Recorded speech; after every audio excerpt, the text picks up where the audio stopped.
Hello everyone, welcome back to the series Lessons from Kids. School's out, but the lessons keep coming.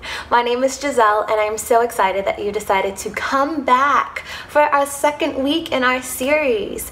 And this week's series is called Step Onto the Court.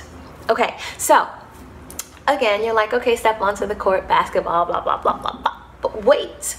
There's something really good about this week's lesson. So, of course, I'm going to start with the story and then we'll take it from there. My eldest son, JD, he is 8 and a half. I can't believe he's about to be 9. Craziness. But anyway, he's 8 and a half, and my little guy is so talented with sports. He has been throwing balls since he was about 8 months. And I know because I was the one he was throwing the balls at and just passing back and forth. But now, as he's gotten older and over the years, his arm has gotten so good. So whether he's shooting basketball hoops, whether he's throwing footballs, whether he's throwing baseballs, he just has a really, really strong arm. Hence the no throwing balls in the house rule, because I would like to keep all of my furniture and windows intact. Nevertheless, my little guy loves basketball, and last year we made a transition from the suburbs where we were living for 8 years back into the city, hence the siren that you may hear going on right now. But we made our transition back into the city, and we just felt like this was the season that we were supposed to do it.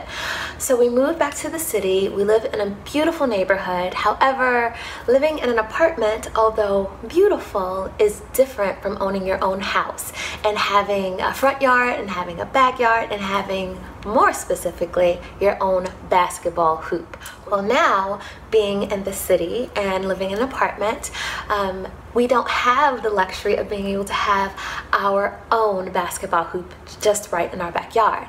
The good thing, though, is within walking distance, we have 2 courts available to us. One is about 3 minutes away, 3-minute walk away. Another is about 5 to 7-minute walks away. And so we can still play basketball. The difference is now that when you are using a public basketball hoop, you have to share, right? You have to share and see who's available, if there's a hoop available, how full the court is, if that means you can get some shots in or not. So the first summer that we were here, my little guy wanted to shoot some basketball hoops, and I was like, okay, let's do it. So we took our basketball, and we walked down to the park nearby, and this park is a huge court, and it has 4 different hoops. So you can play either 2 full court games, or you can play 4 individual, like smaller court games. So we went and we sat on the side, and 3 of the hoops were pretty filled with other players playing on it. But there was one hoop that just had 1 player. All right, well, babe, why don't we go ahead and play on this one since there's only 1 person here? And I saw the struggle within him. And it kind of broke my mommy's heart, my heart a little bit, because he really wanted to play. Like, he had his ball and he really wanted to play, but he was afraid. He was afraid because this was a new experience, because these were people that he did not know, and he wasn't used to being able to play in this type of a court before. So eventually, maybe about 10 minutes of this, guys, he stepped onto the court, he took the ball, bounced it a little bit, and he shot it. And after that, it was over. We were on that court for a good minute. Later on, recently, we went back to the park, and he wanted to, this is like a summer later, we went to the park and he wanted to shoot basketball again. Do you know, I looked around, this boy was in the middle of the court waiting for me. There was players all around, same court, same situation, players all around. He's in the middle, and I'm like, are you good? He's like, yeah.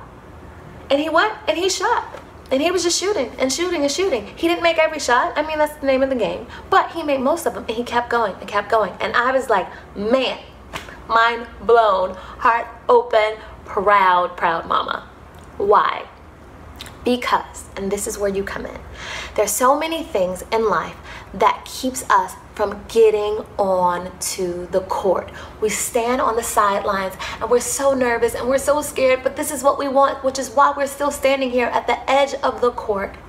but we don't step onto the court. There's fear, there's excuses, there's other people looking at us, there's unfamiliar situations. I've never been here before. I've never done this before. I don't know. Maybe I'll fail. Maybe I won't get every shot. I don't know what to do. And so we stand on the edge of the court. And I'm saying, step on to the court. One, you never know until you get your butt, I'm gonna say it, onto the court. Speaking to myself too. And two, it's okay you don't make every shot, but you're gonna make a whole lot more if you get onto the court.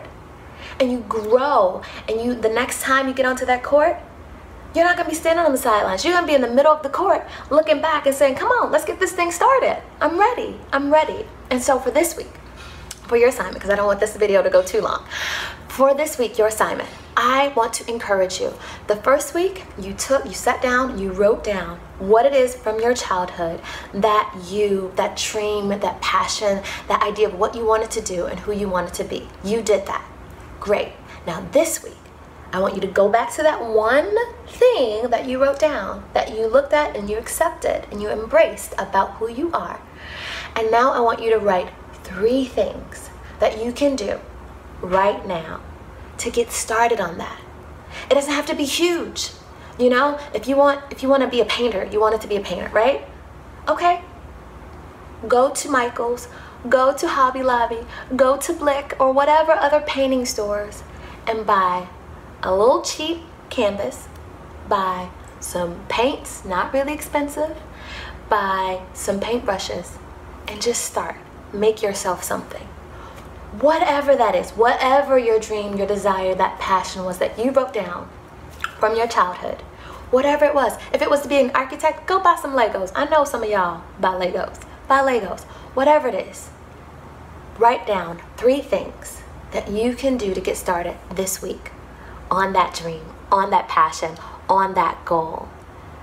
And I want to encourage you to step onto the court. Don't let fear stop you any longer, all right? If you found this video inspirational, if you found it encouraging, if you found it helpful, be sure to share it. Share it with a friend, okay? I would love to hear your responses. I would love to hear what you wrote down, what you've done, and know that when you share with me, it encourages me. Just like when I share with you, I hope and pray that it encourages you. So, we got 1 more week to go. Make sure you stay tuned. Have a great week, and I look forward to hearing and seeing what you guys have done. Bye.